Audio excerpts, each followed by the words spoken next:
Durante the último 10 semanas, Makerpedia hace un curso na nos jóvenes na muitos de ronde de sung aya de kinderkunst en 3D. O produto final tá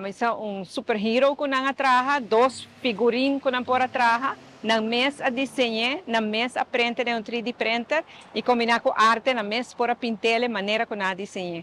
É projeto sumamente bonito, que, claro, está